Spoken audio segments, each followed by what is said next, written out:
All right, in today's episode, I really want to share why Budgetdog became a thing, where it came from, and how we're here today. So, dating back about a decade at this point in time, my wife and I had our financial challenges, and we wanted to get out of debt. Ultimately, at that time, we had $304,000 of total debt, $228,000 of mortgage debt, pretty normal debt, obviously, and then also $76,000 of non-mortgage debt. Our goal was to totally shed that, and we mapped out a plan of like 12 to 13 years, about 12 and a half. And we started attacking that. We started paying it off at rapid rates. We ended up paying it off in 5 years to give you the long story short. And so what happened as a result of that, we got fired up and we realized, hey, financial freedom's actually quicker than we anticipated. And so I started talking about it with friends and family and helping them, and they loved it and they were getting results. And then later, I'm really shortening and condensing this initial story, by the way, was I started the account Budgetdog. And initially I was just trying to help people online. And it was an amazing experience. And I say this because I didn't start with the intention of it being a business. And so I think a lot of people are shocked by that. They see right now we're very successful here at Budgetdog. We do make a very good income. We have built very good products with Budgetdog Academy, Millionaire Club, the book, etc. And we do very well, but ultimately that wasn't the case. And so I want to kind of walk you through my journey as an entrepreneur. So my previous life, when we were paying off this debt initially, was at Deloitte. So I'm a CPA still to this day, but I was working at Deloitte. I was going up the corporate ladder to PPMD partner track. And I ultimately was thinking that was my only route. There was no way I could start a business. Like, that wasn't in my blood and DNA. I didn't come from a family that taught about this stuff. And, education was brand new to me. My mom was a teacher growing up, but she was, fourth grade teacher, sixth grade teacher, primarily. And she didn't know anything about finance, respectfully. And, my parents didn't really teach me about this stuff. And so for me, I was just like, I can share my story online. It's a great idea. But I didn't realize the power of that at the time, because, 2019, the internet was a thing, Instagram was a thing, social media was a thing, but not like it is today, to where people actually have courses and products and books and educational series and things like that they actually sell. So for me, it was a hobby. I'm outside of Deloitte, having a fun time. This is what I like to talk about. I want to help people out. And it was my true calling. I really fully felt that. I was fired up, jazzed up about this all the time. I would do free calls with people. I would give free stuff away. I didn't care about the money at the time. I was just having a fun time. Like I said, it was a hobby. Well, what I realized really quickly, and because I loved it, because my passion really shined through my financial knowledge and sharing this knowledge and helping other people get the results that they came to get, people wanted to pay me. And I didn't ask for this payment. But what I realized, when you give, you usually get. And this isn't a selfish way to think, okay, well, now I need to go give because then I'm going to go get. That doesn't work. Truly being authentic about it. I really do truly, genuinely care about people's results in my academy. And whatever they give back to me, whether it's a payment, whether it's a connection, I don't care, because it's such a compounded effect with time. And I think that's the way you should look at success, is if you continually give, you have a good heart, and you're really authentic about it, you'll be amazed at what you just receive as a result. You don't have to ask for it. You don't have to expect it. I think a lot of people go into they hear this conversation and they start to give with the expectation they return.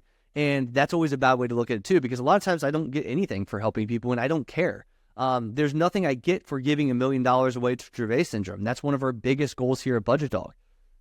Maybe a partnership deal comes from that. I don't know. Maybe nothing comes from it. Maybe we just give $1 million and we feel good about that because we genuinely want to do that and give to good causes. But that takes me back to the business. And so there's so many people out there that want to create a business for the pure sake of profit. And I'm not saying there's anything wrong with that. If your goal is to get out of the 9-to-5 grind, you want to start your own business, you're an entrepreneur, and you want to do that, go for it. That's awesome.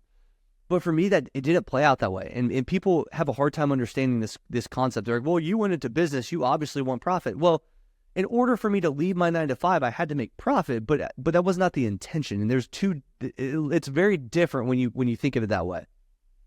So people started asking me to pay because I didn't have enough time. So they're, well, I'll pay you some money. And I'm like, thinking, as a businessman myself, and as somebody that I can naturally could think through business, the demand is there. And how do I provide the best results to everybody? If I keep giving this free time away, one, there's a lot of people that aren't serious, that won't commit to the level I'm trying to mentally commit to. I want somebody to come and match my energy because I know I'm going to get them results. I know I'm all in. I know I'm going to, stress for them to get the results they came to get. I am the best financial trainer in the world, and I know that. And my goal with this was to get people the best results. So I actually started charging for one-on-one sessions and for my time, obviously, right? And I remember specifically I charged like $97 an hour, which was criminally underrated. And I remember being called out on social media for being so cheap. There was this big account. His name was Oliver, I think. I actually forget his name. But he made fun of me. He's like, oh, funny coming from a guy that charges $97 an hour for his time. But again, like my intention wasn't just to like rake on people. My intention was to help people. And I didn't know anything I didn't know. I was brand new to this business. I didn't even know it was a business, honestly, at the beginning. I was just helping people and throwing out a random number, and people were paying me. But what I realized was the market would dictate what you're worth. And so I raised my prices, here and there, to the point I raised up to $1,000 to build out little financial roadmaps for people, and $497 for an hour session, plus different types of structures and stuff like that. And people were paying me, and we did very, very well. And I realized my shift really quickly when I started receiving that income. I'm a young kid. I'm just getting out of college. I'm working my way up my corporate ladder. I'm not financially free at this moment. And I felt a shift, and I really don't like it, but I want to talk about it. I felt a shift from purely helping people for the fun of it, and I felt a shift to a little bit of greed probably around 27 years old. This is like 5 years ago. And I felt a shift I just didn't like, but it was natural almost to, okay, now I realize I've mastered something that like people want to pay me. And now I can like really push this message.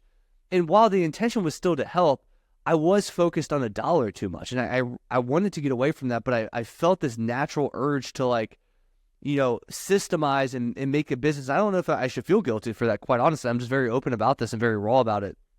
But I felt a very weird shift in my energy to not just thinking about how can I provide value, how can I give, to all of a sudden, how can I make an extra dollar?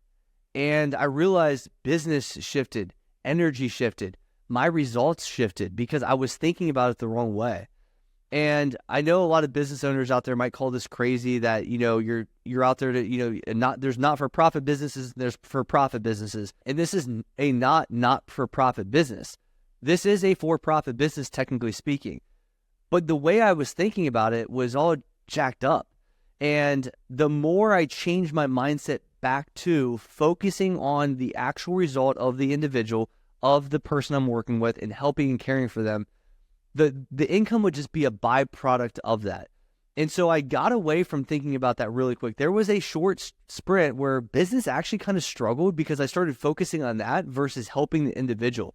Not that it was like a malicious intent to not help the individual, but I was really focused on, hey, there's potential here to build a business. Like I should start building this, start profiting. But I took away from my initial, values and systematic approach that I typically take because I was so used to just helping to help. And, whatever I received as a result came. And so I took a huge shift backwards and I said, what am I really here to do? What am I really trying to accomplish with this quote unquote business? With Budgetdog, I was doing it for about a year or two at that point in time. I was still at Deloitte. I was thinking about my next financial move. Do I leave jobs? Do I stay at Deloitte? Do I become a financial advisor? Do I work for Dave Ramsey as one of his, co-hosts? There was a potential on the table at that point in time. I did interview. There were multiple interviews, and I decided to decline it politely. I really liked the team, but it just wasn't the good fit because I knew what we had here at Budgetdog was so big. And I took a total reverse approach from building a business with the idea of profit to building a solution that will help the masses. And I knew if I built a solution and I genuinely cared about getting people results, the word would spread, things would come, and the income wouldn't be an issue. And when I took that reversal approach from where I initially was, obviously to kind of a more, let's call it a greedy approach, back to where I've always been as a person, business took off. And I can't explain the difference between that mentality as a business owner. When you go in with the intention of helping for the idea of business, you come with the idea to help somebody, your business will take off because you start to think, how do I optimize my perfect ICP, my ideal client, client profile? how do I optimize a solution for those individuals? And if I know those individuals and I talk to those individuals and I provide the exact solution for those individuals, income's the byproduct. And that's when we really took off, is when I shifted back to that. That was about 5 years ago. And it's been ever since, it's been crazy. But I think I've come to the conclusion that I have a duty to market my product. And I think this has been this is a real-time situation where you're seeing like my thought process through my business building career. And you'll see, I'll talk about it real time, from when I first started to about 5 years, 6 years in in 20 years from now. And you'll hear how I build this business, and I'll talk to you guys about it a lot through this podcast and other means of communication. But one really, really relevant fact, I think, or relevant, an insight is the better way to put it. An insight I had is I used to feel guilty about marketing, and it goes back to the idea when I shifted my mentality to making $1. And I was like, marketing feels slimy, sales feels slimy and all that kind of stuff, and I just want to be raw and authentic. But what I realized is I'm helping people. And as long as you have an intention, and you have good intention behind it, because there's a lot of bad intentions out there, but as long as you have good intention and you're really helping people, why would you not scream from the mountaintops? Because there's a lot of crap out there. I feel as if it's my duty at this point in time to help people achieve financial freedom, to help people get over the stress, anxiety, and all the negative feelings around money.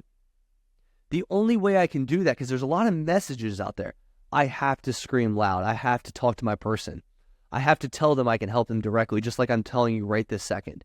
And if I don't tell you that, you're going to go with somebody else that's going to hurt you. And I'm sure there's other great people out there. Don't get me wrong, in the financial space, there's phenomenal people. There's a lot of snakes. And the reality is they don't have your best interest.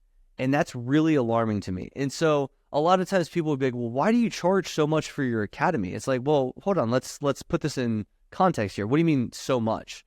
Well, why do you charge thousands of dollars for your academy? Well, what about the value you're receiving? What if you receive hundreds of thousands, if not 10x the result in just the first year? And then obviously the education from there down the road and all the investment deals you get and all the other stuff, not to go into the details of the academy. But what is the value you're receiving? And also, what's the alternative? Working with a financial advisor, where if you pay a 1% AUM fee, that will equate to hundreds of thousands, if not millions of dollars.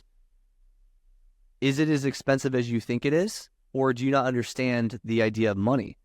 And that is something I'm trying to overcome a lot of real time with a lot of people, is trying to share the reality of the situation. They'll be lured in by marketing tactics. And those marketing tactics are come in for a free event, come in for a free meeting with me, and I'm going to give you a free cup of coffee in my office type person with a financial advisor. And it will sound like nothing. Nothing comes out of their pocket. In fact, they sign a deal that's 1% AUM. They don't feel any negative feeling because it doesn't come out of their pocket. And they haven't experienced what's about to happen. But then all of a sudden, 20, 30 years down the road, they're listening to my content and they realize they paid this person hundreds of thousands, if not millions of dollars. And so I feel it's my duty to serve you. And I feel it's my duty to share with you specifically the marketing tactics in the industry. And that's why I'm so open about my pricing and just directness and why it costs that. It's actually really reasonably cheap if you actually compare it to an alternative. And my goal is to not be a premium priced product, but sometimes it comes across as that because people don't understand the value of money and they understand the alternative, what the true cost of those different services are. And throughout my time in business, this has been a huge piece of the puzzle, is showing people that I will save you hundreds of thousands, if not millions of dollars with time. I can guarantee that. I know a specific person I work with, that's somebody that makes over $100,000 per year. They make a lot of money. They don't know what to do with it. They don't know how to pay off debt. Maybe they don't know how to invest, or maybe they just don't know where to start. Maybe they have a ton of cash on the sidelines, whatever the case is. That's who I typically work with. And I know from my experience and my results that the result of that client or that individual is going to be crazy, because we do it every day. We see it every day. But it gets back to me. But it gets back to the point of the business and, where I started versus where I went. Then I went backwards and, ping-ponging around or whatever. The very initial starting point of Budgetdog was just to serve and help people. And that's who I was as a person. That's kind of where it began. And then it jumped into, how can I systemize and make this a business and make a lot of money? And that was a pretty short-lived place, 5 years ago, like I said. But then when I hopped back into the idea of serving, and I also understood that I could connect the dots from serving, also marketing, and it also could be a business, and you could make sales, and there's nothing wrong with a sales call or sales that you make, as long as you're helping that individual and you're marketing to that person, because you're actually helping them in the long run.